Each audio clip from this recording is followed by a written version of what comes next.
ओम शांति। मन की दुनिया विश्वास पर टिकी है। यह बात बहुत अच्छे से मुझे समझ में आ गई थी।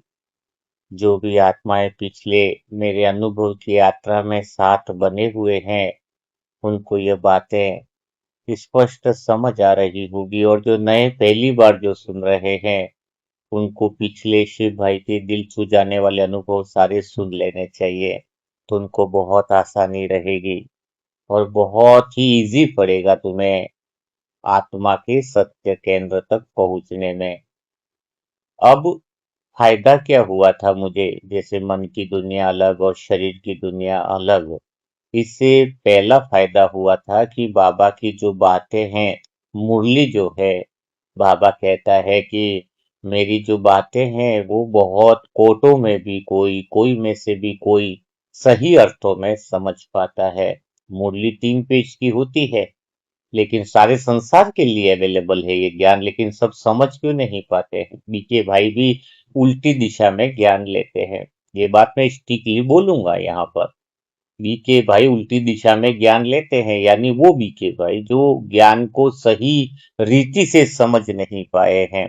वो कैसे लेते हैं, इसको प्रैक्टिकल मैं आपको बताना चाहूंगा मेरे अनुभव की इस गहरी यात्रा के अंदर। जैसे मेरे सोचने का ढंग बदल गया था, सुनने का ढंग बदल गया था। जैसे बाबा ने कहा मुरली में कि एक बाप दूसरा न कोई, एक बाप ही सहारा है, बाबा के अलावा किसी भी चीज का सहारा नहीं लेना है। सोचो जरा। बाबा क्या कह रहे हैं, किसी भी चीज का सहारा नहीं लेना है, एकांत में रहना है। अब इसका अर्थ, जो मन की दुनिया और शरीर की दुनिया को अलग समझता है, वो भगवान की बात को सही रीति से लेने लग जाता है। कई लोग कहते हैं कमेंट्स में कि भाई जी हमें समझ में आया मन की दुनिया अलग है शरीर की, पर शरीर की इच्छाएं मन में आ जाती है, क्या किया जाए। तो इसका कारण क्या है, अभी तो शुरुआत हुई है। बाबा के शब्दों को लेना तो शुरू करें हम, आपको बहुत आसानी रहेगी अब। अब जैसे बाबा ने कहा ना एकांतवासी बनना है, तो सभी बीके भाई ज्यादातर मैंने देखा उस समय एकांतवासी का अर्थ समझते थे कमरे में अकेले बैठे जाना। कई सेंटर में बैठे तो अकेला ही सब लोग थोड़ा सा हंसी मजाक रमणीकता करे, और कोई अकेला ही ऐसा योग में बैठ जाएगा कि मैं दुनिया से न्यारा और प्यारा हूं। अकेले बैठ गया है दिखाने के लिए कि मैं ही योगी हूं, तुम सब तो फालतू बातों में लगे हो, मैं योग में बैठा हूं। ये एकांतवासी नहीं है। परिवार में भी अलग थलग बन करके बैठ जाना, यह बाबा, फिर बाबा ने तो एकांतवासी तो बोला है, तो फिर क्या एक के अंत में खोए रहे, ये इसका अर्थ तो मतलब दुनिया से मिले नहीं। बाबा ने कहा किसी सहारे पे जरूरत नहीं, किसी व्यक्ति को पैसे की जरूरत पड़ी है, पैसा है नहीं, खर्चे के लिए कम पड़ रहा है, बस मेरा तो बस एक ही है मदद करने वाला, बाबा, बाबा करेगा। पता चला अंतिम महीने के एंडिंग तक भी भूखा होकर के सोया पड़ा है, बाबा ने तो दिया ही नहीं, क्योंकि अर्थ गलत ले लिया ना उसने, अर्थ गलत ले लिया। कैसे ले लिया, ये बाबा ने कहा। देखो बाबा तो दोनों बातें कह रहे हैं ना, संगठन में रहना भी कह रहे हैं, एक दूसरे को समझने के लिए भी कहते हैं, एक मत के लिए भी कहते हैं, सब कुछ तो कह रहे हैं। और एक तरफ बाबा कह रहे हैं किसी के सहारे की जरूरत न लो, फिर संगठन की जरूरत किस बात की है। एक बाबा दूसरा न कोई, तो पहाड़ों पे कोने में बैठ जाओ और भगवान की याद करो।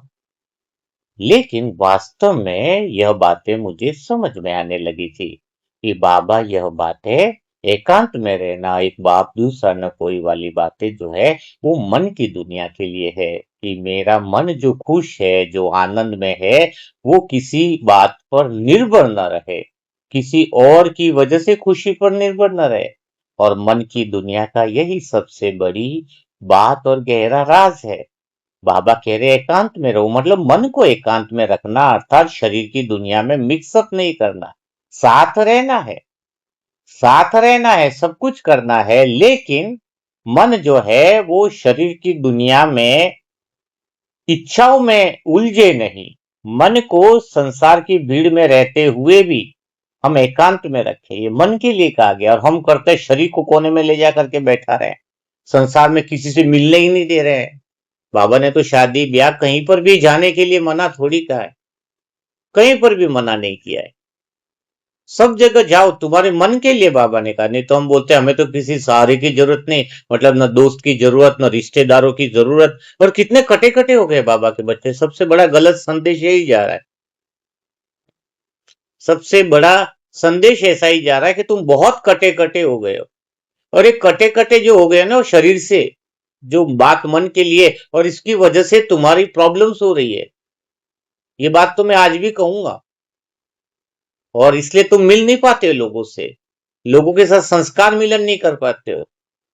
और ये मेरी जीवन का अनुभव में अभी तक मैं अपने दोस्तों के साथ, सबके साथ मिल के रहने का मतलब, कहने का अर्थ क्या है, संस्कार को मिल करके परिवार के साथ मिलना मन क्या है।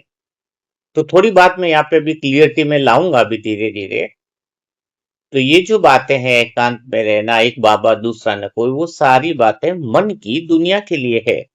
सोचो जरा, इस धरती पर जब हम आए हैं तो हम हर चीज एक दूसरे पर निर्भर है, क्योंकि शरीर तो 5 तत्वों से मिलकर बना हुआ है ना। हम्म, भगवान की बनाई हुई चीज जो है वो हर चीज पे, हाँ यहाँ पे प्रकृति हर चीज पे डिपेंडेड है। हम्म, पेड़ भी बनाया है, मनुष्य जिंदा क्यों है बताओ? पेड़ नहीं होंगे तो, ये शरीर चल रहा तो पेड़ पर निर्भर है या नहीं बताओ? जानवरों पे भी हम निर्भर है या नहीं? दूध वगैरह चाहिए तो अगर गाय भैंसे नहीं होंगी तो दूध आएगा क्या? हर चीज पे बोलो, मैं तो एकांतवासी हूँ, एक बाबा दूसरा न कोई, तो घर में दूध आ जाएगा क्या आपके? बात किसके लिए कही गई है? अगर ज्यादा ही बड़ी बात कहनी है, जो मेन बात है वहां पे कहते हैं एक बाबा दूसरा न कोई। ठीक है, मोबाइल अभी सुन रहे हो ना, सिम निकाल दो, तुम्हारे तक ये वीडियो आएगा क्या? मोबाइल भी चलने के लिए सिम पर डिपेंडेंट है या नहीं बताओ जरा? और सिम भी डाल दी तो कैसे चलेगा? नेटवर्क तो चाहिए कि नहीं चाहिए? इस दुनिया में कोई भी एक ऐसी चीज बताओ जो डिपेंडेंट नहीं हो। मुरली सुनना बहुत बढ़िया लगता है, हाँ बहुत अच्छा है। चश्मे, अगर आंख में प्रॉब्लम होगी तो चश्मा नहीं होगा तो मुरली नहीं सुन पाओगे। अच्छा चलो, चश्मा भी है तो चश्मा भी कान पे निर्भर है, कान नहीं होंगे तो चश्मे कैसे चलेंगे? हाँ? तो हर चीज जो है इस दुनिया में, एक्चुअल में आपको ये गलत फहमी, बाबा के बच्चे को बहुत उल्टे ज्ञान को ले लिया है। इंडिपेंडेंट, आत्मनिर्भर, मैं अकेली रहूंगी, मेरा तो एक बाबा दूसरा न कोई। अरे चले जाओ साधु संत बन करके पहाड़ पे। साधु संत को भी खाने के लिए गृहस्थियों में आना पड़ता है, आटा दाल लेने के लिए। कौन सी दुनिया में रह रहे हो तुम? हाँ, कौन सी दुनिया में रह रहे हो? हर चीज में डिपेंडेंसी है और निर्भरता है, और उसके साथ बैलेंस बनाने की कला आनी चाहिए आपको। हाँ? हर चीज तो निर्भर है या नहीं, ये जरा आप बताओ। और अकेले अकेले रहोगे ना तो तुम बिल्कुल ही कैसे हो जाएगी तुम्हारी स्थिति पता? वो अकेली ईंट होती है ना, वो किसी का सर फोड़ देती है, रास्ते पे आए तो पत्थर लग सकता है, ठोकर लग सकती है। और वही ईंट अगर सभी ईंटों के साथ मिल जाए तो मंदिर, मस्जिद या गुरुद्वारा में लग सकती है, बताओ ना। स्कूल बन सकती है, सेंटर बन सकता है। तो बात, बाबा जो संगठन की जो बात कह रहे हैं, वो क्या कहना चाह रहे हैं? तुम अकेले थलग कभी भी कामयाब नहीं हो, लेकिन सबके बीच में रहना है, लेकिन मन की दुनिया में निर्भर नहीं होना है। शरीर तो डिपेंडेंट है, और हम सब मिल करके ही तो काम कर पाएंगे। 1000 ईंटें रास्ते पे पड़ी है तो ट्रक वाला या गाड़ी निकल रही तो उसके ऊपर टकराने की हिम्मत नहीं करेगा, और एक ईंट पड़ी है तो उसको तो कुचल देगा दुनिया। ज्यादा टाइम, एक ईंट है तो कुचल के निकल जाएगी गाड़ी, और 1000 ईंट पड़ी है तो मुझे ये अच्छी चीज समझ में आ गई कि मैं अंदर से एकांतवासी हूं, मेरा मन किसी भी आधार पर टिका नहीं है, खुश रहता है मेरा मन, आनंद में हूं, मैं मजे में हूं, लेकिन मुझे संगठन में रहना है। क्योंकि ये दुनिया में जो है वो आए तो भी जोड़ी भी लक्ष्मी नारायण, दो जोड़ी बनाई, एक तो बनाई नहीं भगवान ने। जब जोड़ी भी एक दूसरे पे निर्भर बताई है तो फिर हम क्या है? राम भी अकेले नहीं कर पाए, उनको भी इतनी सारी सेना की जरूरत पड़ी। वो क्यों बताया? ये अवतार जो राम ने लिया, रावण को मारने के लिए एक तीर से मार सकते थे, लेकिन उन्होंने ये मैसेज दिया कि हमें भी टीम की जरूरत है, राम को भी। कृष्ण भी चाहते तो स्वदर्शन चक्र से एक बार में काम तमाम कर सकते, क्या नहीं कर सकते थे? लेकिन इतनी सारी पांडव तैयार, ये तैयार, वो तैयार, वो तैयार, सबकी जरूरत पड़ी। अरे स्वयं भगवान कहता है, मुझे तुम जैसे बच्चों की जरूरत है विश्व परिवर्तन के लिए। तो भगवान को हम जैसे बच्चों की जरूरत है। तो ये गलतफहमी निकाल देना कि मैं अकेला सब कुछ कर दूंगा। पता है, जो अकेला कर दूंगा, कई सारे भाई बहन है, वो कभी किसी जगह एक जगह टिकते भी नहीं। इधर अच्छा ज्ञान मिल रहा, उधर इतना मिल रहा, वो उनकी कहीं भी इज्जत भी नहीं है, रेस्पेक्ट भी नहीं है। तो सबसे बड़ी बात क्या है? संगठन के बिना कुछ भी पॉसिबल नहीं। संगठन होना चाहिए, और संगठन में ये बात पक्की होनी चाहिए कि सारी चीजें एक दूसरे पे डिपेंडेंट है। शरीर की दुनिया अगर तुम्हें चलानी है, और तुम सोचो कि मेरा तो एक बाप दूसरा न कोई, तो तुम कभी भी नहीं चला पाओगे। इस दुनिया में रहने के लायक नहीं रह पाओगे। तुम रास्ते पे भी चल रहे तो क्या लग रहा है? बिल्कुल अकेले थलग लग रहे हो तुम। अकेले थलग लग रहे हो तुम, तो कैसे जिंदगी है तुम्हारी? तुम्हें साथ में रहने की कला, संगठन में, और सबको साथ में लेकर के ही हम विश्व परिवर्तन कर सकते हैं। और साथ में रहने से कभी भी तुम्हारे पर विघ्न भी नहीं आएंगे, परेशान भी नहीं होंगे। आज मनसा परिवार जो बना है अपना, सबका सब एक जैसे संगठन में, कितनी ताकत का अनुभव होता है। भीतर से सोचो जरा, कितना अच्छा लगता है। पता है, तुम्हारे ये मन में जो विश्वास जगा है ना, एक संगठन का भी बल मिलता है। संगठन की कितनी सारी महिमाएं हैं। हाँ, संगठन में रहना है, सबके साथ रहना है, लेकिन यह बात पता होनी चाहिए, ये चीज, बात की समझ हमें होनी चाहिए कि संगठन में रहूं सबके साथ, लेकिन इस बात के अटेंशन में कि बाबा के महावाक्य है कि एकांतवासी बनना है, एक बल एक भरोसा। मन, मेरे मन जो है वो इन साधनों के ऊपर निर्भर न हो जाए, शरीर की दुनिया में मिक्सअप न हो जाए। मन से एकांत रहना है, मन से वो भरोसा ईश्वर पर रखना है। ईश्वर पर, भगवान पर हमें अंदर से भरोसा रखना है। तो उस दिन से मेरा एक सबसे बढ़िया हो गया, मैं बहुत लोगों से मिलने लगा था। मुझे पता था कि मुझे एक संगठन में रहना और संगठन बनाना है। एक एक ईंट ईंट जोड़ करके मुझे मंदिर मस्जिद की तरह, जैसे वो ईंट बनती है, एक एक संगठन हो, प्यारा हो, जहां पे सब एक बात बोले। चलो, इस बात को तो समझ लिया, एकांतवासी को आपने समझ लिया, एक बल एक भरोसा समझ लिया। अब बाबा कह रहे मन की एक मत। एक मत का अर्थ क्या है? अभी तो मैं कुछ ही शब्द ले रहा हूं, आपके बाबा के वो शब्द ले रहा हूं जहां से आपको वो आसानी से समझ आने लगे कि कैसे समझी जाती है मुरली। अब एक मत का अर्थ लोग क्या समझते हैं? सबके विचार एक हो जाए। सबके विचार एक हो जाए, क्या ऐसा संभव है कि सबके विचार एक हो जाए? और इसी में हम लगे पड़े हैं कि सबके विचार एक हो जाए। जो ये बात लेकर के बैठा है कि सबके विचार एक हो जाए, एक मत हो जाए, वो कभी भी, उसको पूरी दुनिया से सबसे ज्यादा शिकायत उस इंसान को रहती। एक एक विचार तो कभी हो ही नहीं सकते। तुम्हारे पति के विचार तुमसे एक जैसे हो जाए, बिल्कुल तुम्हारे जैसे हो जाए, तो कल से वो भी साड़ी पहनने लग जाएंगे। बोलेंगे साड़ी कौन सी अच्छी है। हाँ, तुम पैंट पहनने लग जाओगे कि मेरे तो, हम दोनों के विचार एक हो गए, चलो पैंट पहनते हैं। ये वाला पैंट खरीद लूं कि वो वाला पैंट खरीद लूं कि ये खरीद लूं।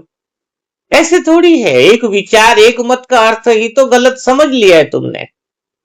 या जब मन की दुनिया, जब हम अलग समझने लगते हैं कि मन की दुनिया अलग है, इसका अर्थ हम ये समझने लगते हैं कि बाबा की बातें गहराई से अंदर स्वतः ही उतरने लगते, बिना मेहनत के, बिना विचार सागर मंथन के। विचार सागर मंथन करने की जरूरत नहीं होती है। फिर एक मत का अर्थ क्या हुआ? शरीर की दुनिया से अलग होकर के मन की एक मत को समझना होगा। एक मत का अर्थ क्या है? विचार अलग होना नहीं है। राम और लक्ष्मण भी तो आ, इतने अलग थे, राम को गुस्सा ही नहीं और लक्ष्मण को तो थोड़ी सी बात पे क्या करेंगे, पूरी धरती फाड़ दे, इतना गुस्सा आ रहा है। लक्ष्मण का गुस्सा तो बहुत तेज है।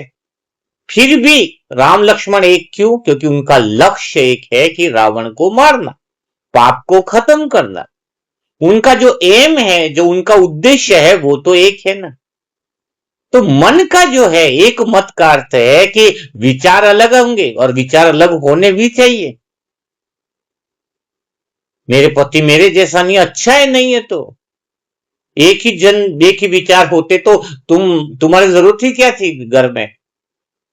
वो भी तुम्हारे जैसे एकांत में बैठ के मुरली और टास्क कब लिखने लग जाए, काम धंधा छोड़ के कमाना छोड़ दे तो तुम्हें रोड पर आ जाना पड़ेगा। एक जैसे हो जाए ना तुम्हारे जैसे। सोचो, कल कल से सोच लो तुम्हारे जैसे अगर ये हो जाए, तुम्हारे पति भी, सुबह तुम अमृत वेला कर रहे हो और वो भी करे शाम को, दोपहर को, और पूरा दिन बैठे रहे तुम्हारे जैसे, तो देखो देखो, थोड़ी बात मैं प्रैक्टिकल करूंगा तो खाने के प्रॉब्लम हो जाए।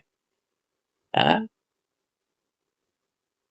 सभी जन समर्पित हो जाए ओम शांति में, तो सेंटरों के खर्चे कहां से चलेंगे? सभी लोग बोलेंगे हम तो कमाते जाते ही नहीं है, हम तो सभी समर्पित है। बताओ, एक मत होना तो हो जाओ सभी संसार की। अभी जो 8 लाख है, बाबा ने खुद ही कहा है कि जिसमें योग्यता है वो कमाए। लो बताओ, बाबा ने कहा है ना ये। सभी समर्पित हो गए तो यहां पर बैठकर विश्व की सेवा कैसे होगी? हाँ? मधुबन के इतने बड़े बिल्डिंगें बन रही है जिसका महीने का पता आपको, खाली 6 लाख तो सफाई के खर्चे का बिल देना पड़ता है। सफाई वाले को 5 से 6 लाख सफाई वाले का बिल है। बताओ। तो सबके विचार अलग अलग हैं, कोई दिक्कत नहीं है। और अलग है नहीं, अलग होने भी चाहिए।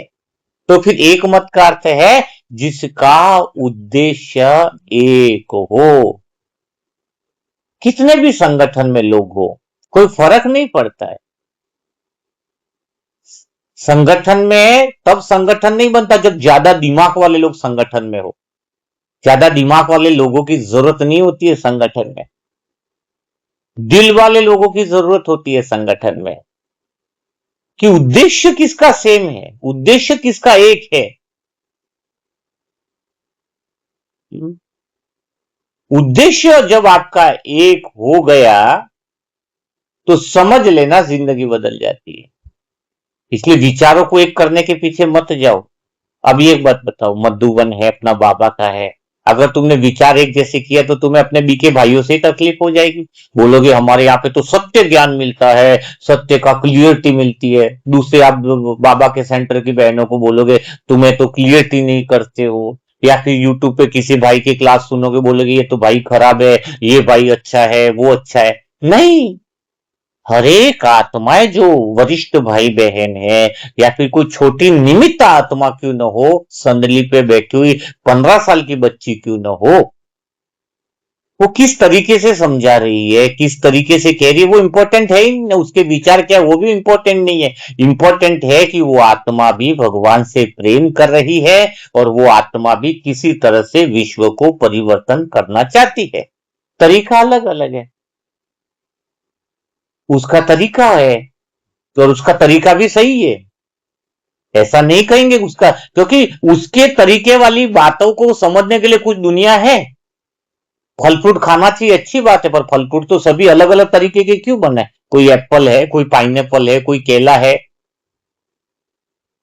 मौसम्बी है। क्योंकि सभी को एक तरह से एक ही चीज तो पसंद नहीं आएगी ना।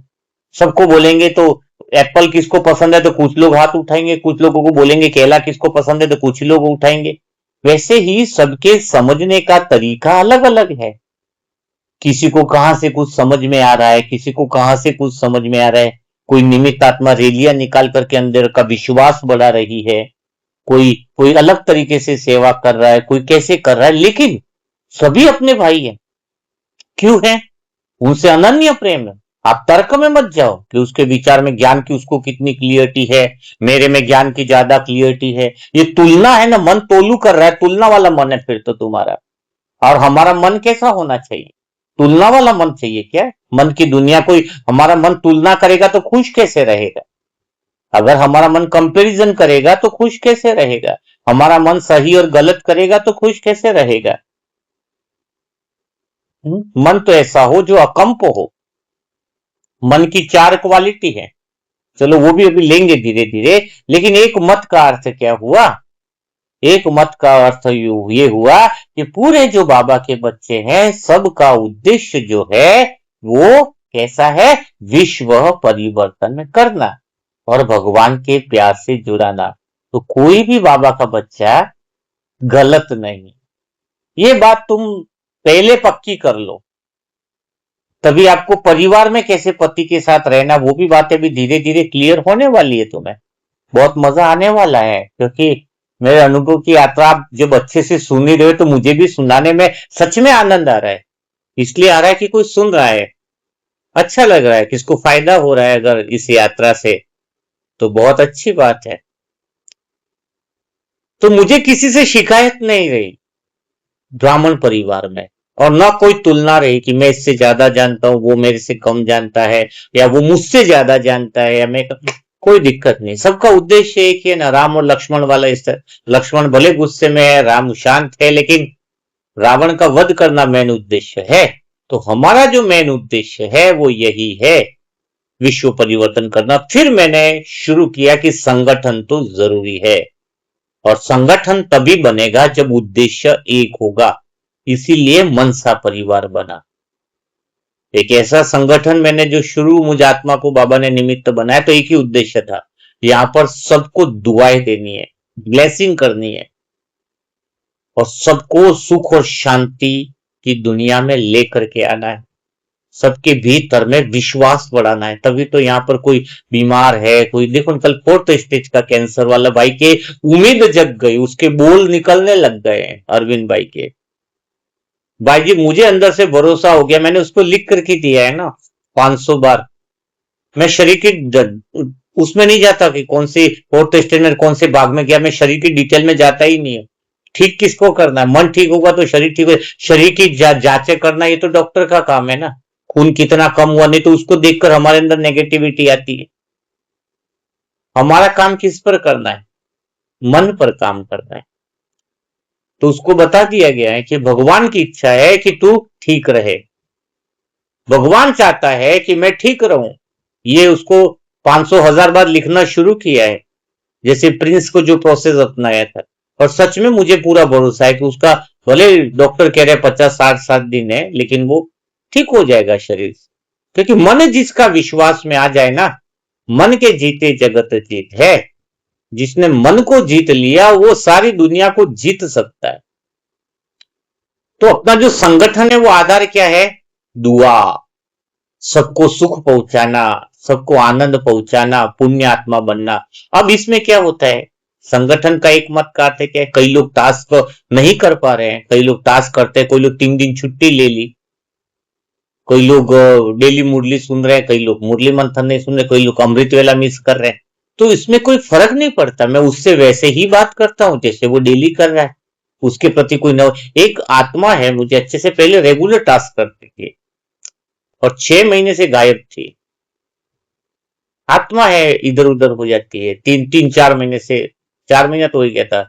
उसको कुछ फिजिकल प्रॉब्लम हुई होगी क्या, पर मैंने कुछ सोचा नहीं, इन्फॉर्म भी नहीं किया था, अभी वापिस शुरू किया टास्क। और पढ़ रही थी, लिख नहीं रही थी, मतलब जो होता है ना लिखने का वगैरह सारा चीज होता है, ऑडियो बनाने का, वो भी नहीं हो रहा था, बस पढ़ लेती थी। तो मेन ये बात है कि कोई पढ़ पा रहा है, कोई सुबह शाम बिजी है, शादी में जाना पड़ा तो दूसरे दिन पढ़ रहा है, तो कोई फर्क नहीं पड़ रहा है। उद्देश्य तो सबका एक है कि दुआ देना है, सब सुखी हो जाए।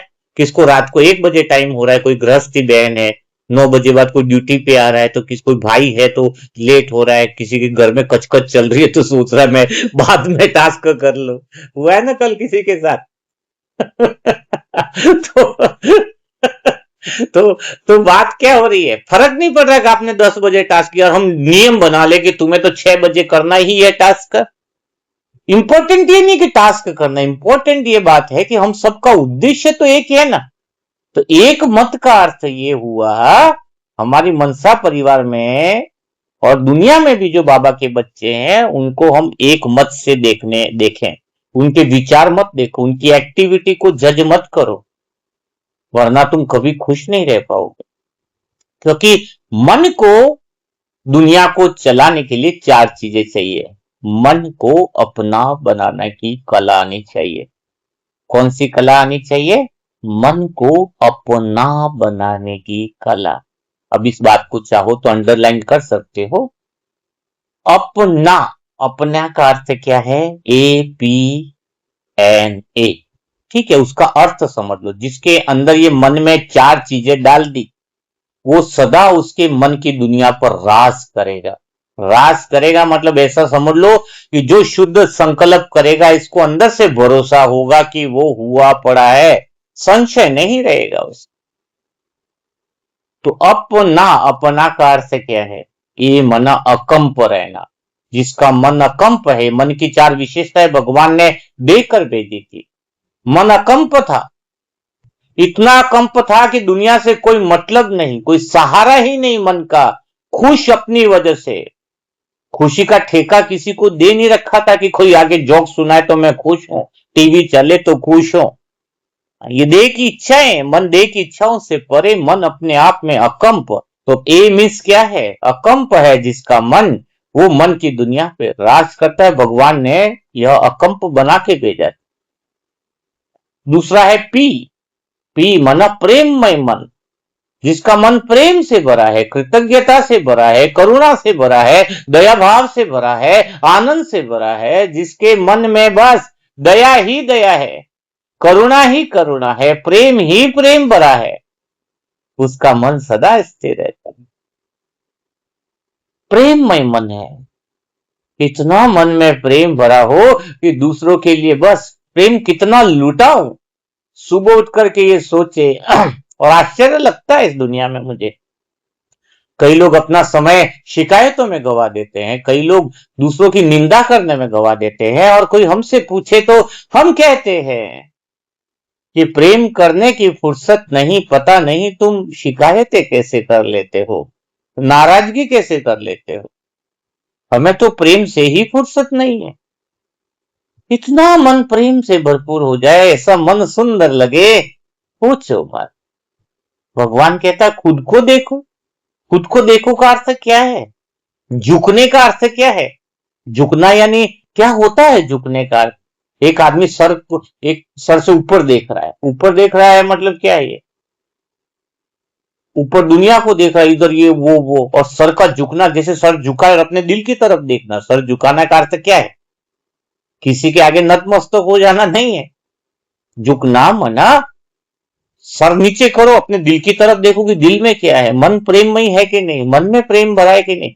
जैसे मैं झुकना मन अपने दिल की तरफ देखता हूं, दिल में लव फैक्ट्री हो, अगर दिल में तुम्हारा लव फैक्ट्री है, कोई शिकायत नहीं, घृणा नहीं, तुलना नहीं, ये बाबा का बच्चा ज्यादा अनुभवी, ये कम अनुभवी है, ज्यादा ज्ञानी, वो भाई तो खराब है, उसको ज्ञान देने नहीं आता है, ये लव फैक्ट्री थोड़ी शिकायत फैक्ट्री है तुम्हारी। तो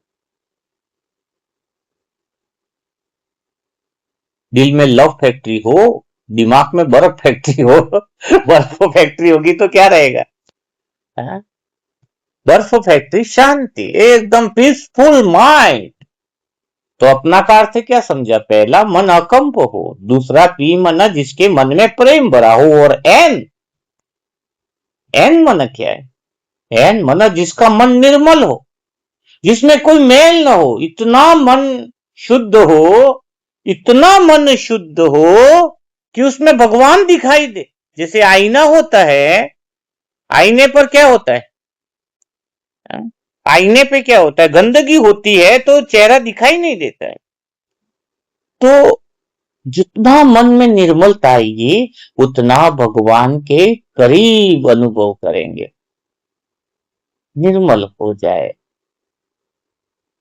किसी के प्रति कोई शिकायत नहीं, क्षणिक भी नहीं, रत्ती भर भी नहीं। और फिर मन है चौथा, APNA, एक का अर्थ है आज्ञाकारी हो। मन आत्मा के अनुसार, आत्मा की दिशा के अनुसार, विश्वास की वो दिशा जो देते हैं उसी अनुसार मन चले, आज्ञाकारी हो। अपना ए अकंप पी मन, प्रेम वाला मन, एन मन निर्मल, और ए मन आज्ञाकारी हो। अपना, कितना सुंदर है ये। मन को मैं चारों बातें, चारों पहिए हैं मन को टिकाने के लिए। कुर्सी के चार पहिए होते हैं ना, अगर एक पहिया टूट गया तो कैसे टिका पाओगे तुम मन को। तो इस मन को टिकाने के लिए चारों बातें बहुत ज्यादा जरूरी है। तो एक मत का अर्थ समझ लिया आपने। एक मत यानी सारे ब्रह्मा कुमार भाई बहन एक मत ही है, फिक्र मत करो। और दूसरी बात आपने क्या, संगठन का बल भी समझा कि हम निर्भर हैं, शरीर के द्वारा सब पे निर्भर रहना है और सबके साथ तालमेल बैठा करके चलना है, संतुलन बना करके चलना है। बिना संगठन के तुम्हारी कोई वैल्यू नहीं होने वाली है, कोई इज्जत नहीं होने वाली है। ये बातें समझने की वाली बात है। अब हम बात लेते हैं शरीर के लिए। शरीर की भी बात हम करने वाले हैं। ये बातें क्यों जरूरी है पता है। अभी बीच में वो शरीर की बात इसलिए छेड़ने से पहले मैं लेना चाह रहा हूं आपको, क्योंकि शरीर में जब जाऊंगा, शरीर की दुनिया में, तो शरीर की दुनिया बहुत गहरी है। एक एक अंग की बात होगी शरीर की, आपको पता है कितनी बात होगी। शरीर के एक एक अंग की बात की जाएगी, आपको पता है। जैसे जीभ लेंगे तो जीभ पर करीबन 2-4 घंटे का लेक्चर चलेगा। क्यों जीभ दी है बाबा ने ऐसी, शरीर कैसे बनाया बाबा ने। भगवान ने ऊपर से जो शरीर दिया है हमें, दो चीजें दी हमने, तो शरीर के साथ चलने वाली सारी चीजें भी थी। शरीर में पहले जैसे जीवान थी, तो जीभ मुलायम क्यों दी है भगवान ने। आपने पता है दांत बाद में आते हैं, जीभ पहले से दी होती है। और जाते समय जब इंसान मरता है तो दांत चले जाते हैं, पर जीभ अंत समय तक रहती है। क्यों। जीभ एकदम मुलायम दी है, कठोरता नहीं है। हड्डी में भी जो है वो हड्डी नहीं है जीभ में। मुलायम, नम्र चित्त, वाणी में निर्मलता, मन के जो प्रेममयी संस्कार गुण निर्मल है, वो बस जीभ हमारी इतनी निर्मल है, इतनी निर्मल हो, इतनी प्रेम की भाषा बोले, इतनी वाणी में मिठास हो कि बस पूछो पूछो ही मत। बोले तो ऐसा लगे कि फूल बरसे, बोले तो ऐसा लगे कि भगवान से मिला देंगे ये बोल। इतनी प्रेम हो ये जीव, इसलिए दी हमें, मुलायम दी है, नम्र चित्त। जो अकड़ होती है, दांत कठोर होते हैं तो टूट जाते हैं। ये जीव हमें सिखाती है, याद दिलाती है कि हमें कठोर नहीं बनना है। कितने तूफान आएंगे, कितनी सारी चीजें आएंगी, लेकिन पेड़ टूट जाते हैं, लेकिन लहराती हुई घास टूटी, ऐसा कभी सुना है तुमने तूफानों में। क्यों नहीं टूटती है घास। घास इसलिए नहीं टूटती है क्योंकि उसमें लचीलापन है, कोमलता है। तो जिस जीव में हम कठोर बोल रखेंगे, वाणी में कठोरता होगी, वो कभी टिक नहीं पाएगा। पेड़ टूट जाते क्योंकि तनाव, तना तना होता है उसमें। पेड़ में क्या होता है, तना। तना यानी क्या है, तना यानी अकड़। तन के खड़ा है ना वो, जो तन के खड़ा है अहंकार से, जिसमें तोलू और तोलू मन आ जाता है, मन फालतू काम का शरीर में लग जाता है। अकड़ वाले बोले, अहंकार के वाले बोले, वो जीवन में कभी आगे बढ़ ही नहीं सकता है। जिसके अंदर नम्रता है, उसकी जीवन में महानता है।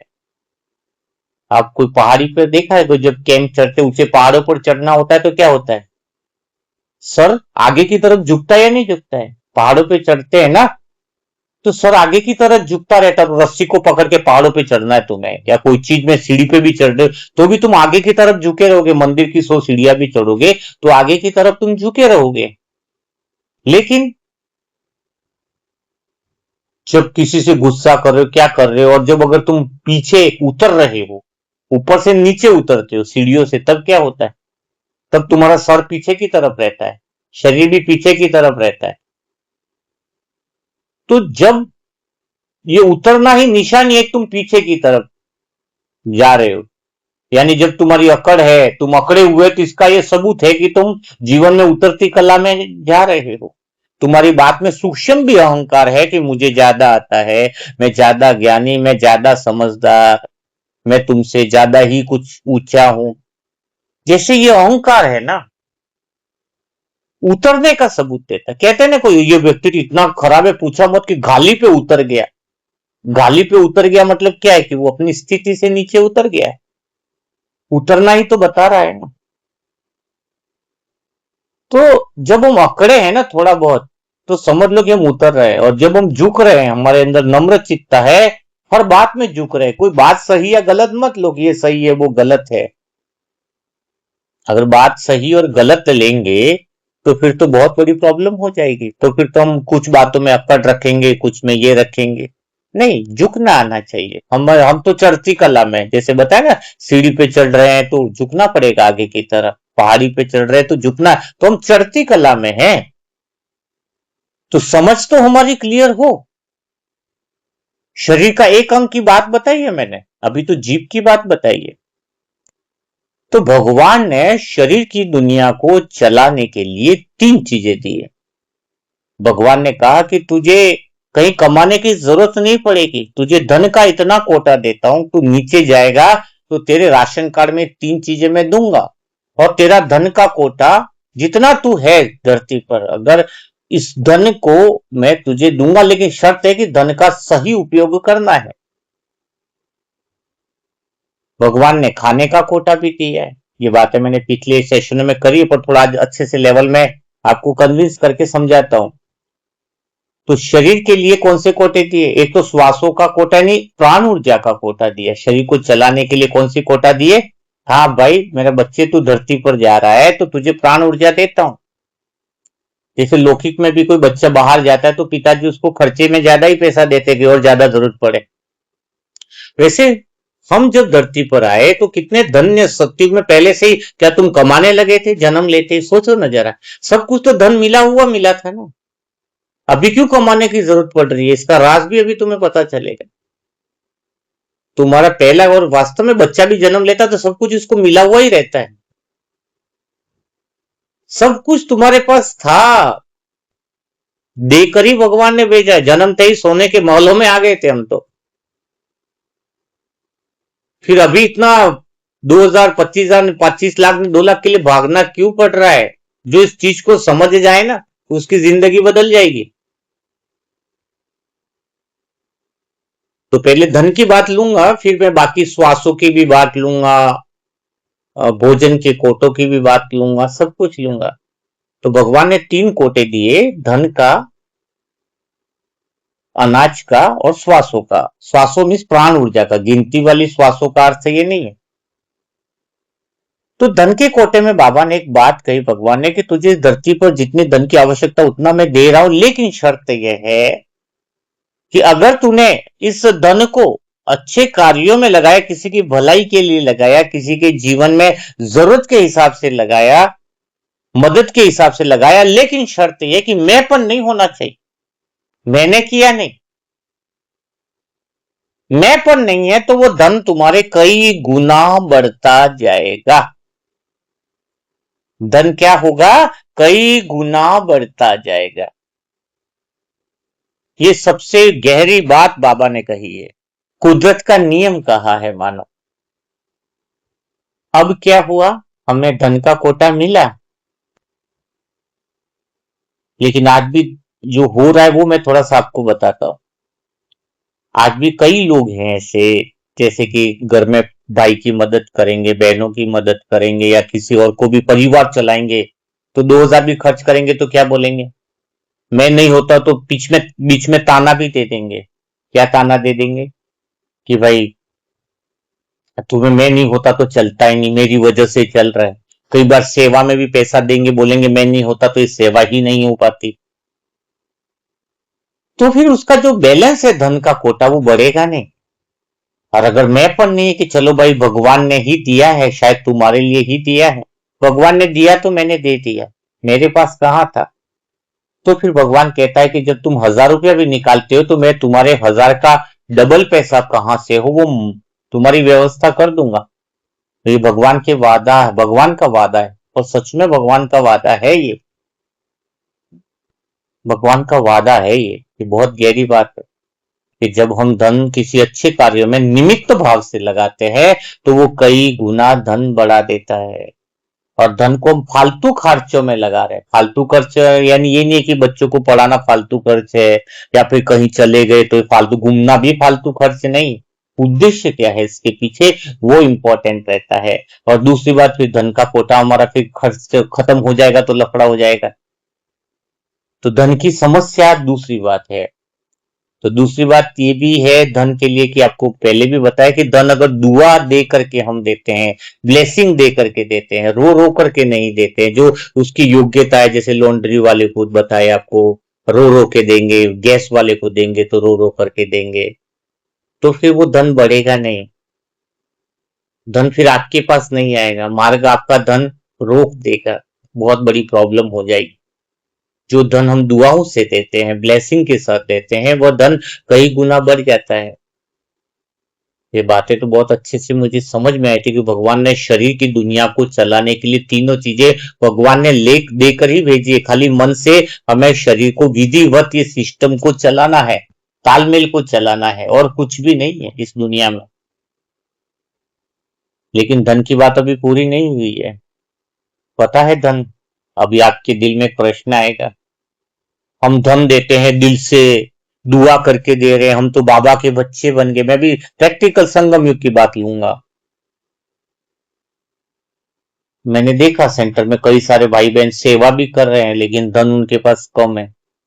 कई लोगों के पास धन है और कई लोग पाप कर्म कर रहे हैं, कई लोग बुरा कर्म कर रहे हैं, फिर भी धन उनके पास लाखों रुपया आ रहा है, करोड़ों आ रहा है। कई तो ऐसे लोगों की लॉटरी लग गई पूछो मत जो जो ऑलरेडी शिकायत कर रहे हैं। कई लोग तो पाप कर्म कर रहे हैं और उनके धन बढ़ते ही जा रहे हैं। जो ईमानदारी से चल रहे हैं, कोई सही रीति से चल रहे हैं, उनके पास तो धन की कमी आ रही है। आता है ना तुम्हारे अंदर ख्याल कि नहीं आता है? अगर ये ख्याल आ रहा है तो शरीर की दुनिया तुम्हें अच्छे से समझनी होगी मेरे प्यारे भाई बहनों। और मेरी दिल से इच्छा है कि तुम इन अनुभव की यात्रा को 2-10 बार सुनो तो शायद तुम्हें बहुत क्लियरिफिकेशन आए। अब धन के साथ एक सिस्टम लागू होता है जिसको डायरी में नोट करना ही चाहिए तुम्हें। MRP। क्या लिखोगे?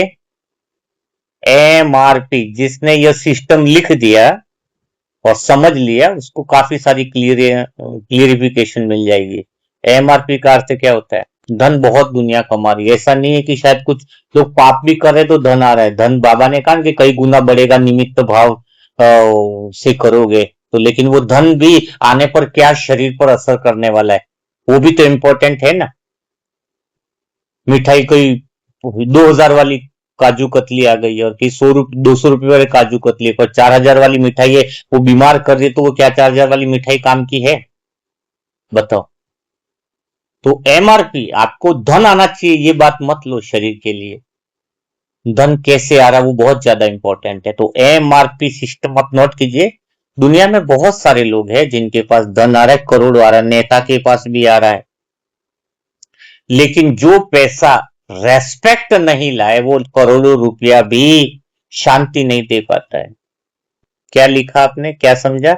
MRP, M for money. पैसा आना जरूरी है, ठीक है, पैसा जरूरी है, पैसा सबके पास आ रहा है, लेकिन क्या वो पैसा रेस्पेक्ट ला रहा है? कई बार कुछ लोग नौकरी कर रहे, पैसा कमा रहे, 3 लाख सैलरी, और उसको वहां पे कुत्ते की तरह रख रहे ये मत कर, वो मत कर। हाँ? तूने ऐसा क्यों कर दिया? सोचो, थोड़ा बात बता रहा हूं। वो उसके जीवन में खुशियां है, आनंद है क्या?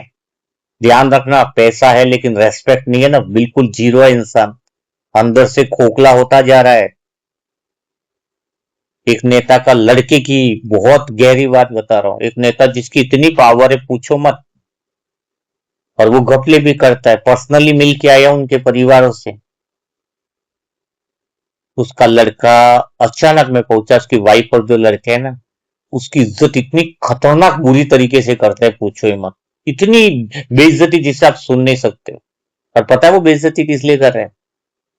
उसका बच्चा क्या कह रहा है, थोड़ा ऑनेस्ट है, बोले तुम ऐसा पैसा नहीं लाओ तो बहुत बढ़िया है। न जाने किसी का टेंडर का पैसा खा के ला रहे हो, किसी के गरीबों की योजना आई उसका पैसा तुम खा के लूट के ला रहे हो, रिश्वत का पैसा ला रहे हो। उसको इतनी गालियां सुना रहे थे, ऐसे शब्द के मैं आपको बता नहीं पाऊं। उसके बच्चे फैमिली वाले, तो बाहर से तो दिख रहा है बहुत पैसा आ रहा है, पर वो उस पैसे में क्या रेस्पेक्ट कमा रहा है? सोचो जरा, रेस्पेक्ट है क्या उस पैसे में? मतलब घर वाले ही रेस्पेक्ट नहीं करे, अंदर से जानते हैं। और वो, आपको एक बात बता दो, जो रिश्वत से या गलत तरीके से पैसा लाता है ना, तो वो अपनी पत्नी और परिवार को पैसा दे भी देगा ना, और एक दिन खुशी नहीं दी तो उसकी पत्नी वो लोग सुना ही देंगे, अरे कौन सा पैसा लेके आ रहा है, ला तो तू गपला करके ही ला रहा है ना, चोरी करके ही तो ला रहा है, या दूसरों का दिल दुखा के लेकर के आता है, ये निकलता ही है। तो आप पहले ये मत देखो कि भगवान ने धन का कोटा दिया तो हमारे पास तो धन कम आ रहा है। ऐसे तो हमें जितना चाहिए, हमें तो सिस्टम से आता है धन भाई। सिस्टम से अर्थ का क्या हुआ कि ब्लेसिंग वाला पैसा हो, बरकत वाला पैसा हो, जिसमें रेस्पेक्ट हो। एमआरपी अभी आर तक आया हूं, पी तक तो आया भी नहीं हूं मैं। तुम्हें कैसा पैसा चाहिए, जरा सोचो तो सही। वो पैसा चाहिए, रोड में किसी का 2 लाख गिर गया, बेचारा बुजुर्ग जा रहा है, क्या वो पैसा तुम्हें चाहिए? या तुम्हारा हस्बैंड थोड़ा सा रिश्वत में एक्स्ट्रा पैसा कमा ले, वो पैसा क्या तुम्हें चाहिए? विजय माल्या के पास बहुत पैसा है, इतना पैसा कि लग्जरी लाइफ जीता है वो, बट उसके पास रेस्पेक्ट है क्या? कहीं जाके खुल के जी नहीं सकता उसके। मुझे, मैं बता सकता हूँ ज्यादा नहीं, उसके घर में उसकी क्या रेस्पेक्ट होगी? एक ही लाइन बोलते होंगे घर के फैमिली मेंबर, तुमने हमारी इज्जत को बिल्कुल जीरो कर दिया। हम कहीं पर भी जाए तो मुंह ऊंचा करके नहीं जा सकते, उसकी क्या फैमिली जा सकती? कहीं तुम्हें मिलेगी तो एक ही बात पता चलेगी, तो विजय माल्या का बेटा है। अरे वही ना जो करोड़ों खा के वो करता है, अभी वो लग्जरी लाइफ जीता है करोड़ों रुपयों में, लेकिन रेस्पेक्ट है क्या? तो जिस मनी के साथ रेस्पेक्ट नहीं हो ना, वो कभी सुकून नहीं देती है, वो शरीर को प्रॉब्लम क्रिएट करती है, मेंटली डिस्टर्बेंस पैदा करती है। और कोई इंसान 10,000 रुपया कमा रहा है, लेकिन उस पैसे में ईमानदारी है, ऑनेस्टी है, वो पैसा उसको रेस्पेक्ट देता है। इसलिए कई फैमिली आप देखोगे, रास्ते पे जा रहे हो, कई लोग बहुत छोटी फैमिली 10-15 हजार कमा रहे हैं, छोटा सा गली के नुक्कड़ पे पानी पूरी खा रहे हैं मिलकर पूरा फैमिली, बच्चे हंस रहे हैं कूद रहे हैं, उनके साथ बड़ी समस्या भी नहीं आती। कहा गया ना, बड़ी बीमारियां भी बड़े लोगों को हो रही है आजकल। जिसके पास लाखों रुपए, 20 लाख का खर्चा है इस बीमारी में, 40 लाख का खर्चा है। एक मैं इंदौर की घटना सुना रहा हूँ, ये बिल्कुल सत्य घटना है, और पहले एक बार सुनाई भी है। एक व्यक्ति का गलती तरीके से सब कुछ था, एक ही खर्चा आया 15 लाख का, उसकी पत्नी को गले के अंदर इश्यू आ गया, एक झटके में पूरा 15 लाख गया। नाम लेना उचित नहीं है। वो बात जाने की नहीं है, पैसा जाने की भी मैं नहीं कह रहा हूँ, बात आने जाने की भी नहीं है, पहले पैसे का बता रहा हूं। इसलिए आप जो सोच रहे हैं ना कि इन लोगों के पास बहुत पैसा है, ये लोग तो अच्छे कर, वो पैसा है लेकिन वो पैसा रेस्पेक्ट का नहीं है, तो वो उनके घर में शांति नहीं है, उनके घर के अपने ही लोग उनकी हालत बिगाड़ रहे हैं। दिल से तो आए, ये शेयर मार्केट का पैसा या किसी का दूसरे तरीके से पैसा, जुए का पैसा, बाबा क्यों मना करता है? आप जुए से लगा के 6 महीने में लाखों रुपया ले दो घर पे, एक दिन घर वालों ने से तुमसे एक गलती कोई हो गई ना, जो दबी हुई बात है, तुरंत नहीं बोलेंगे, लेकिन क्या बोलेंगे? अरे पता है ना तुमने कौन से मेहनत से कमाए, तुमने तो जुए से ही कमाए, दूसरे लोग को धोखा देकर ही तो पैसे कमाए तुमने, दूसरे लोगों के दिल दुखा, ये कह ही देंगे, परिवार वाले ही कह देंगे तुम्हारे। तो तुम्हारा पति अगर है, ईमानदारी से कमा रहा है, तो और रेस्पेक्ट है अगर उसमें, उस पैसे में सम्मान है, तो खुश रहना आना चाहिए पहले तो। पैसे की समस्या कर करके गलत दिशा में जो लेकर के जाते हैं वो भी तो गलत है। तो दूसरी चीज जो मैंने बताई रेस्पेक्ट, और तीसरी चीज है वो प्राउड। वो जो पैसा है उसमें रेस्पेक्ट भी, और उस काम में गर्व महसूस हो कि मैं सच में कुछ ऐसा करके धन आ रहा है जिसमें किसी की समस्या का समाधान कर रहा हूं, सॉल्यूशन दे रहा हूं, उस काम पे गर्व हो। अगर कोई डॉक्टर ईमानदारी से काम कर रहा है, गर्व है, वो काम में पूरा 100% दे रहा है अपना, और फिर वो पैसा भी आ रहा है और रेस्पेक्ट भी आ रहा है, तो डिजर्व करता है ना वो पैसा लेना, डिजर्व करता है। उसको दुख नहीं होगा, उसको रेस्पेक्ट फील होगा पैसे का। और ये बात मेरे अंदर बहुत अच्छी है, मैं आपको बता, इसलिए मेरे जीवन में बहुत अच्छा मुझे आनंद आता है। जो जो डिजर्व करता है ना, उसको मांगने की जरूरत नहीं पड़ती है कहीं पर भी। कब तक भीख मांगेंगे, कब तक करेंगे। और सच बताओ, मेरी बुकें मैंने बहुत टाइम पहले से लिख ली थी, काफी सारी बुकें, क्योंकि जब से ज्ञान में आए तो लिखना था ना मुझे। पर एक ही बात थी कि बुकों को छपवाना है, एक दिन ऐसा हो कि अनुभव की बुकें भी पहले ही मैं लिखने का सब कुछ करता रहता था। लेकिन एक ही बात थी, संगठन होगा, सेवा होगा, ऐसा नहीं था। पहले भी तो बहुत सारी आत्माएं, शायद मैं किसी को भी बोलता तो मदद करता, पुस्तकें लिखता, सब में कर सकता था वो सब कुछ। ज्ञान का गहराई से मनन चिंतन था, अंदर से भावना थी कि ये बातें भी दुनिया तक पहुंचे। लेकिन एक ही था चीज, अगर काम में दम है, बाबा ने सत्य ज्ञान दिया है, अगर सत्य ज्ञान में दम है तो स्वतः ही धन आएगा, किसी से हाथ नहीं फैलाएंगे। और सच में आज ये बहुत खुशी की बात है कि इतना मनसा परिवार है जो संगठन अपने जैसा बना है, और संगठन तो बनाना ही था। और इसलिए आप देखो कितनी आत्माओं का संगठन बन गया है, जो सबका उद्देश्य एक है, मनसा परिवार का। और खुशी की बात यह है कि अभी तक किसी को पैसा मांगने की जरूरत नहीं पड़ी, किसी एक को भी मतलब बोलने की जरूरत नहीं पड़ी कि पैसा दो। पैसा देना यानी अपनी योग्यता ही नहीं, अपन उनको कुछ दे ही नहीं पा रहे हैं। बाबा ने एक बात कही मुझे कि तू अपना 100% दे, और मैंने सच में अपना 100% दिया। सुबह 3 बजे से टास्क, आपको पता है ना, टास्क लिखने में 1 घंटा भी लग सकता, आधा घंटा, पहले 2-2 घंटा लगता था टास्क लिखने में, क्योंकि थोड़ा सा एक अभी टाइम लगता था ना, 1 घंटा 1.5 घंटा। फिर बाबा ने स्वतः ही, फिर वो 2 पेज का टास्क हो, 3 पेज का हो, फिर दिन के 6 वीडियो बनाना हो, तो लोगों को हम दे क्या रहे। अभी दिल में खुशी होती है, आनंद आता है, किसी को कुछ मिलता है, भरपूरता होती है, तो उसकी सेवा का दिल ऑटोमेटिक करता है। सोचता है 3 बजे का अमृत वेले का वीडियो मिलता, फिर दुआ का वीडियो मिलता, दोपहर का टास्क तो मिलता, रात का सोने का टास्क तो मिलता। हाँ, बुके फ्री ऐप मिली है, 8-10 लाख की ऐप है, फ्री में ऐप है ना सब लोगों के लिए। आराम से बुके पढ़ रहे, कितनी सारी आत्माएं बुके पढ़ रही है, सोचा है आपने? बहुत सारी आत्माएं बुक पढ़ रही। अब मैंने ऐसे देखा, आत्मा समझने की बुक अभी पिछले दिन में कितनी पढ़ी है, तो 800 लोगों ने पढ़ ली, बताओ। तो कितने लोगों तक ये फ्री ऐप है, जहां पे 1 रुपया किसी को देना नहीं पड़ रहा है, फ्री में सेवा हो रही है। तो मैं खाली धन की भी बात, ये चीज कह रहा हूं, आप क्या दे रहे हो, और वो रेस्पेक्ट से कितना आ रहा है। अभी किसी से भी अपनी मनसा परिवार में 100 रुपया भी आता है, और बिना कहे आता है, तो वो 100 रुपया अरबों रुपयों के बराबर है, और मांगने पर 2 लाख भी आ जाए तो फिर वो काम का नहीं। और कहते हैं उसी को है, जैसे किसी को बुकों की सेवा है, किसने बोला तो उसको स्मृति दिलाते हैं ताकि उसका भाग्य बन जाए। नई चीज नहीं बोलेंगे किसी को भी। और हर एक आत्मा इतनी बहुत प्यारी है मनसा परिवार में, याद दिला और काम हो जाए, काम करते हैं। सोचो जरा, स्मृति है बहुत प्यारी सी, ये बाबा जरूर कराता है। तो मेरा दिल में, मैं यही बात कहना चाह रहा हूं, ये शरीर की दुनिया भी हम समझने शुरू कर रहे हैं, जिसमें धन की बात बताई, तो धन में 3 चीजें चाहिए, एम आर और पी। मनी आए, दूसरे लोगों के पीछे मत भागो, वो लाखों कमा रहे हैं लेकिन वो बहुत अंदर से अशांत है, क्योंकि उस पैसे में रेस्पेक्ट नहीं है। आप अगर 1000 रुपया कमा रहे, खुशी से जियो, रेस्पेक्ट के साथ आ रहा है, तो वही पैसा। और फिर तुम धन जो बाबा ने दिया है हमें, तो इस सतयुग से लगा के द्वापर युग के अंत तक हमने बहुत सारी गड़बड़ियां कर दी है इस धन के बारे में। अभी धन की बात ले रहा हूं, अभी तो बाकी सब चीजें बाकी धन के कोटे की। और हमने धन का दुरुपयोग किया, मैंपन लाए, गलत तरीके से कमाए। कोई अगर 100 रुपया भी रिश्वत का ले रहा है या दे रहा है, तो ये सारी चीजें बहुत बड़ी प्रॉब्लम वाली है। किसी का पैसा खा लिया है, दिया नहीं है।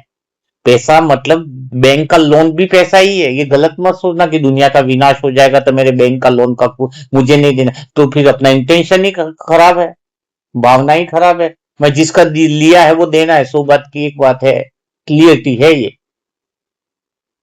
तो अब अंत समय में क्या करना चाहिए पता है तुम्हें? इस अंत समय में, संगम युग के अंत समय में, भगवान ने जो हमें धन का कोटा दिया था, भगवान से क्षमादान मांगना चाहिए कि हमने इतने जन्म में कई बार गलतियां हो गई, कई बार अहंकार आ गया कि मैं बड़ा हूं, कई बार ये बात आ गई कि मैंने ही कमाया है, मैं ही कर रहा हूं। नहीं नहीं, तो इस अंत समय में अगर जीवन सफल करना तो तभी हम इस अंत समय में भगवान ने जो हमें दिया था तन मन और धन, जो मन दिया था विश्वास वाला, कंप वाला, उसमें प्रेम भरे, और जो धन दिया है हमारे लिए, अब वो धन हम ईश्वरीय कार्य में लगाए। भगवान ने कहा कि सत्युग से मैंने तुझे धन दिया था, और वह धन तुझे मजे करने के लिए दिया था, आराम से ही था तू, इतना सारा धन सत्युग से ही दिया। त्रेता युग में आया, सब कुछ तो अच्छा किया। बाबा कह रहा है एक जन्म के लिए तू धन ईश्वरीय सेवा में नहीं लगा पाएगा, और तू तेरा है कहां जो तू कह रहा है कि मैं लगा रहा हूं। जब ये भाव आए कि मैंने लगाया तो एक ही बात रहो, एक बात विचार के अंदर है कि मेरे पास आया कहां से जो मैं लगा रहा हूं। जब ये भाव आ जाए कि मेरे पास आया कहां से, तो भगवान ने ही तो दिया है, तो भगवान ने दिया है तो लगा रहा हूं, बात खत्म होगी ना। कहां से आ रहा है नहीं, भगवान ने दिया है तो लगा रहे हैं, बस ये बात है। तो अभी इस समय में भी हमारी पकड़ बहुत ज्यादा रहे, सेवा में दिल न करे लगाने का, ये न करे, तो फिर हमारी पूरी यात्रा सत्युग से वापस कैसी होने वाली है उसका पता चलेगा। सच में हम ऊपर से परमधाम से कुछ लेके आए थे क्या? सत्युग के महल वगैरह सब तो भगवान ने ही तो दिए, उसी के द्वारा दिया हुआ है, और हमारे पास एक्स्ट्रा है तो उसको सही विधि से सेवा में लगाना तो सफल होता है। तो अभी शरीर की थोड़ी सी हमने बात करी है। तो सत्युग में जो धन रहेगा हमारे पास विथ रेस्पेक्ट रहेगा कि हम उसके योग्य हैं, काबिल हैं, और प्राउड यानी गर्व, हमारे अंदर गुण और क्वालिटी इतनी अच्छी है जो हमारे जीवन में बहुत बड़ा परिवर्तन लाती।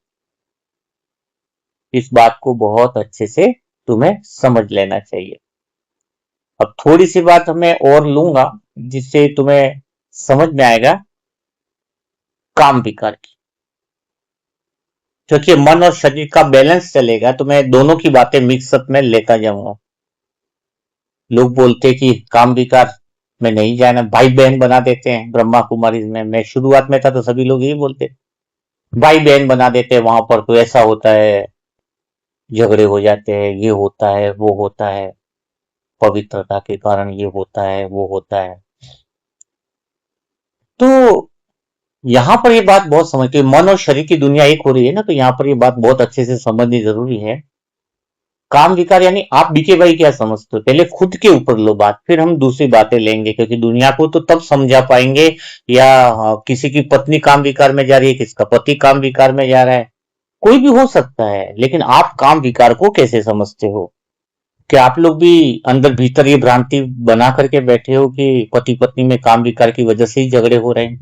अगर मतलब काम विकार नहीं हो, पवित्रता की हस्बैंड जिद कर रहा है, या तो ब्रह्मा कुमारी में कई सारे युगल है जिनका काम विकार से झगड़े हो रहे हैं, अगर ये भ्रांति तुम्हारे अंदर भी है तो तुमने ज्ञान को समझा ही नहीं। पहली बात जो गहरी समझ मेरे अंदर आई थी वही थी, काम पवित्रता के कारण जितने झगड़े हो रहे हैं ना तुम्हारे हस्बैंड वाइफ के, अभी जो बाबा के बच्चे चल रहे हैं, तुमने एक मन में फिक्स कर लिया कि हमारे झगड़े पवित्रता के कारण हो रहे। पति काम विकार चाहता है, पत्नी चाहती है काम विकार में नहीं जाना, या फिर पत्नी अपोजिट भी हो सकता है।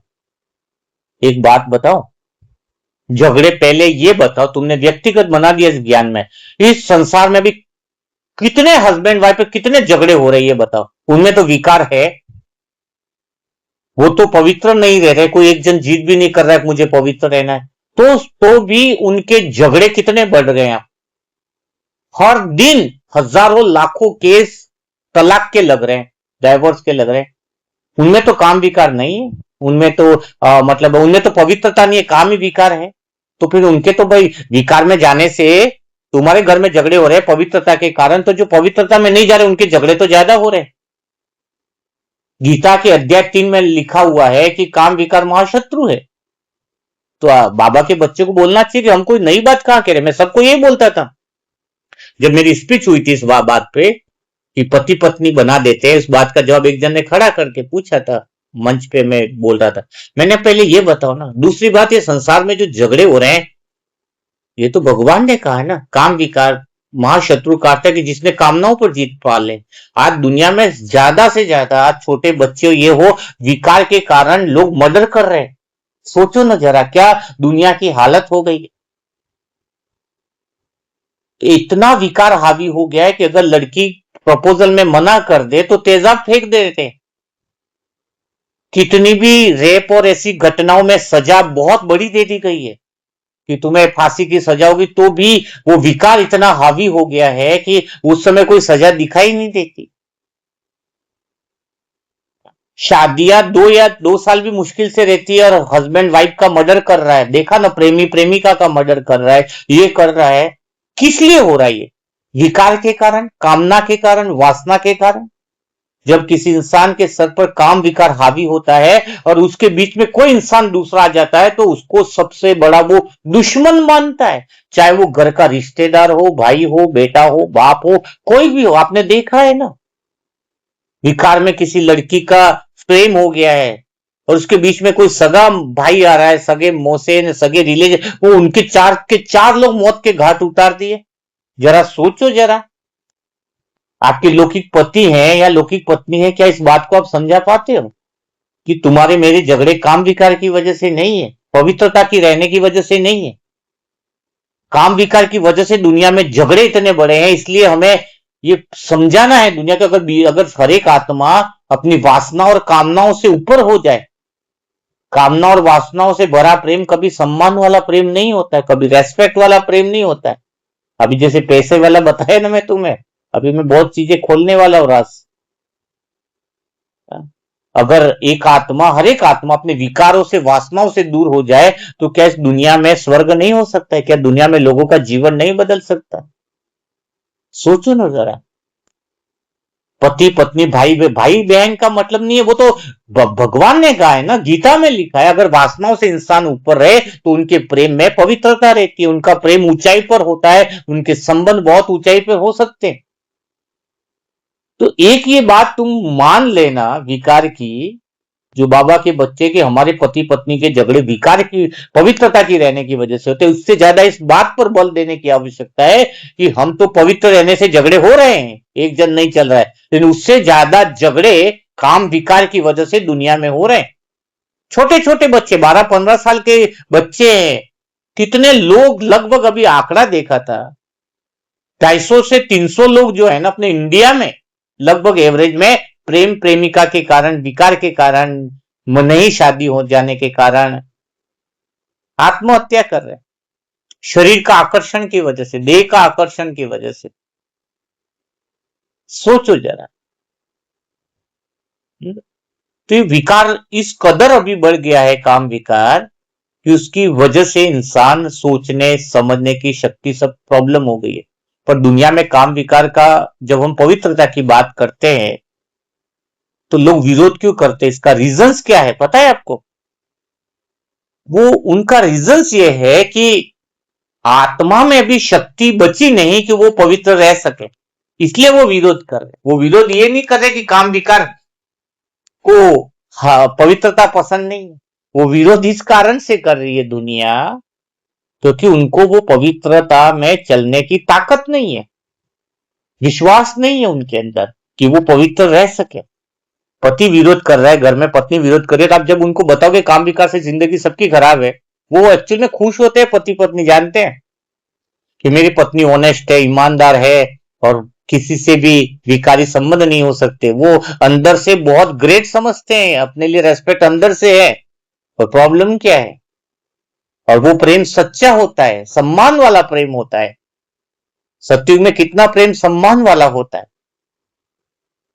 सत्युग में आत्मा में इतनी शक्ति होती है कि वो स्वतः ही पवित्रता की पालना नेचुरल होती है। और कलयुग के अंत में प्रॉब्लम क्या आ रही है? चाहे घर में कोई नहीं चल रहा है पवित्रता के कारण, तो पहला काम क्या करना चाहिए? हमें ये समझ लेना चाहिए कि दुनिया विरोध इसलिए कर रही है क्योंकि उसमें बल नहीं है। सच में आप कल्पना करोगे, जब इतनी सारी आत्मा अगर कर्मेंद्रियों पर, वासना और कामना से दूर रहे, संतुलन आ जाए, संयम आ जाए, तो कितनी जिंदगियां बदल सकती है। और यही हम काम कर रहे हैं। ब्रह्मा कुमारी की इज्जत वास्तव में है प्योरिटी के कारण, क्योंकि जो दुनिया असंभव बताती थी वो हमने संभव करके दिखाया है। और इजी है, कोई मुश्किलात नहीं है। जब हमें समझ में आएगा कि ये संसार और कितना गर्त में जाने वाला है। आप सुबह पेपर की न्यूज पढ़ लो, 8-10 लोगों की खबरें ऐसी मिलेंगी जो विकार के कारण ही मर्डर कर दिया है। तो फिर करना क्या है?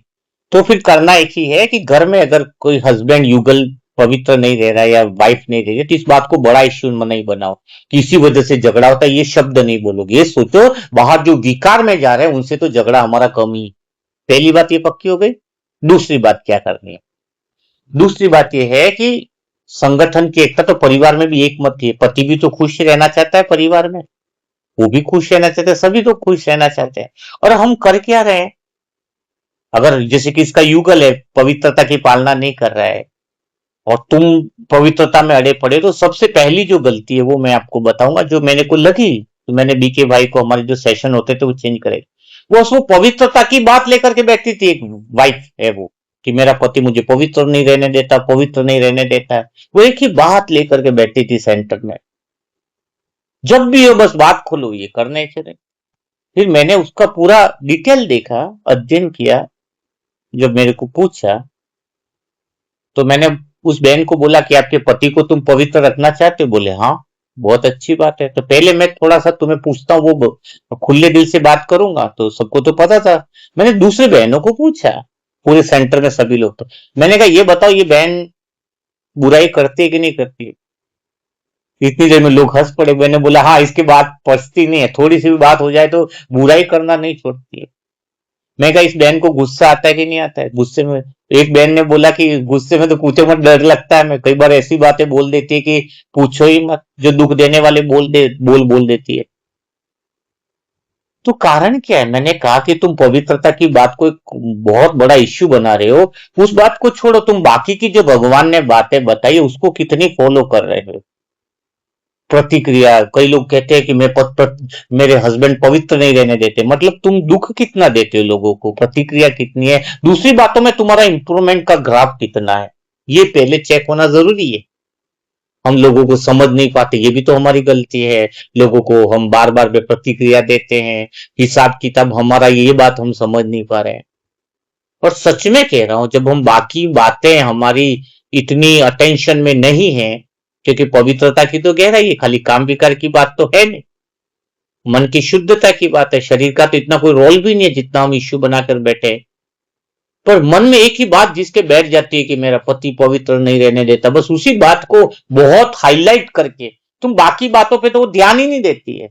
दूसरे को दुख दे रही है, बार बार दुख कर रहे हैं, मुरली का मंथन नहीं करना, दुआएं तो देनी ही नहीं है। बस एक ही बात है कि पति पवित्र नहीं रहने देता। तुम्हारा तो ब्लेसिंग का काम है, दुआ का वीडियो हमारा चलता है, टास्क को करना है या परिवर्तन लाना है। खैर अभी तो मनसा परिवार वाले परिवर्तन ला रहे हैं। तो पहला काम क्या होना चाहिए? उस एक बात को लेकर के नहीं बैठना है, बाकी बातें चेक करनी है। ये पहला होना चाहिए, जिससे तुम्हारे भीतर की शक्ति इतनी बढ़ेगी कि वो वायुमंडल बन जाएगा। ऑटोमेटिक वो स्थिति इतनी पावरफुल हो जाएगी कि घर में पूरी चेंज होने लगेगा। बाकी चीजों में अच्छा सोचो जरा, तुम्हारे अभी पवित्रता नहीं है, रीजंस है, घर में लोग जिद करते हैं, लेकिन जब भी तुम्हारे ये बदलाव आएगा ना तुम्हारे भीतर, तो एक अलग से वायुमंडल बनेगा तुम्हारा, अंदर से मन में अलग से शक्ति दिखाई देगी। अब दूसरा काम क्या करना है? दूसरा, अगर हस्बैंड पवित्र नहीं रहने देता है तो हम सीधा एक ही बात उसको बोलते हैं हमेशा, पवित्र रहो, पवित्र रहो, हमें डिस्टर्ब मत करो, मेरा भाग्य मत दे। ये बात नहीं करनी है। तो तुम्हें सोचना है कि तुम्हें युगल दिया है साथ में, तो तुम्हें उसकी आत्मा की शक्ति को बढ़ाना है। और दूसरा भाव रखना है कि काम विकार सारे संसार को खराब कर रहा है, तो उनको इस बात की जानकारी थोड़े थोड़े तरीके से देनी है। ये दूसरा काम करना है। और तीसरा काम क्या करना है? उनको ये बात तो समझ में आ जाएगी। पहला काम तो ये क्लियर कराना कि काम विकार से दुनिया गर्त में। दूसरा काम क्या करना? उनकी आत्मा में शक्ति पैदा करनी, विश्वास पैदा करना है। अब विश्वास कैसे पैदा होगा? उनको पैसा घर में लाने का मत सोचो। उनको बोलो चलो आज चलते हैं कहीं अनाथालय है, क्या बोलो, अनाथालय जहां कपड़ों की बच्चों की जरूरत है, चलो चलते हैं और कपड़ा देने की कोशिश करो। बांटो, कोई नहीं, 1000-2000 का खर्चा है, अगर तुम्हारे पास है तो ठीक है, नहीं तो कुछ नहीं, ज्यादा पैसा नहीं तो चलो आज बाहर चलते, कुत्ते को बिस्किट ही खिलाते। रोज की एक आदत भी हो जाती है कि चलो भाई एक दरिया दिल, अंदर से दया भाव करुणा भाव पैदा होता है, आत्मा में शक्ति बढ़ती है। आप पवित्रता करनी है मत छोड़ो, उसको 10 अच्छे काम करवाना सिखा दो आप पति को। किसी भी इंसान को अगर अच्छे काम की आदत बन जाए तो उसके अंदर भीतर में शक्ति आ जाती है। पता है आप आत्मा में शक्ति क्यों आई? दुआओं से।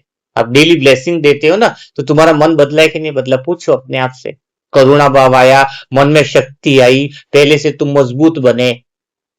तो मैंने एक ही चीज थी, मुझे किसी को काम विकार से छुड़ा, अरे कोई इंसान है, हम ये बोले कि डंडे पे चल रहा है, शराब छुड़ा दो, शराब छुड़ा दो, उसके पीछे हम पड़े।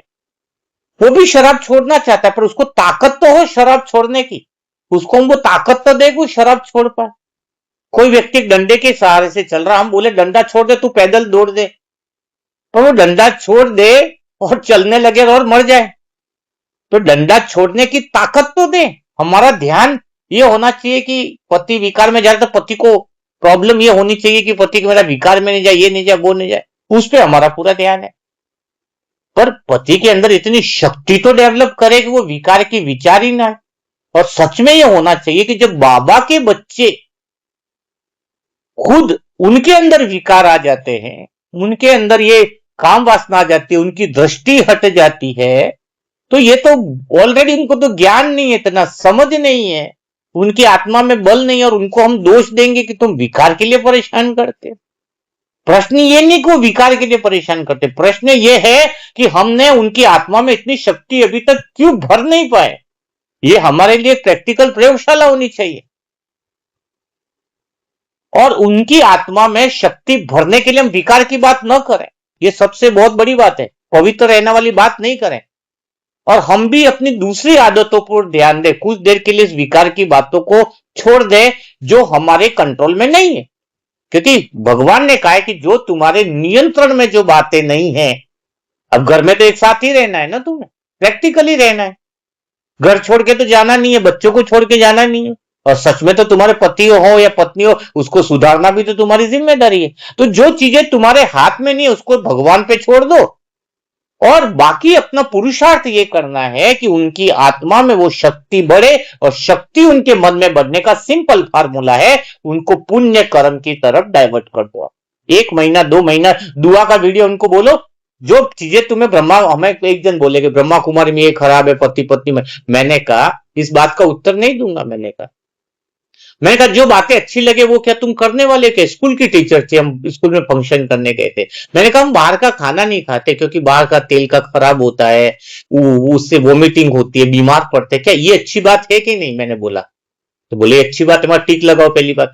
हम किसी को बुरी नजर से नहीं देखते, किसी दूसरे की बहन बेटी जो भी है तो कहीं जाती है तो हमारे पास सुरक्षित रहती है, और हमारी दृष्टि में पवित्रता अच्छी बात है, तो क्या ये अच्छी बात है कि नहीं? मैंने बोला, वो बोले अच्छी बात है। हम सिगरेट नहीं पीते, नशा नहीं करते, वो अच्छी बात है कि नहीं? बोले अच्छी बात है। हम सुबह जल्दी उठ जाते हैं, थोड़ा अच्छा लगता है 3-4 बजे, ये अच्छी बात है कि नहीं? बोले अच्छी बात है, ये तो बहुत अच्छा। हम साफ सुथरे कपड़े पहनते हैं, फ्रेश होते तो फिर से नहाते हैं, बोले अच्छी बात है। हम भगवान को भोग लगा के फिर भोजन को स्वीकार करते हैं।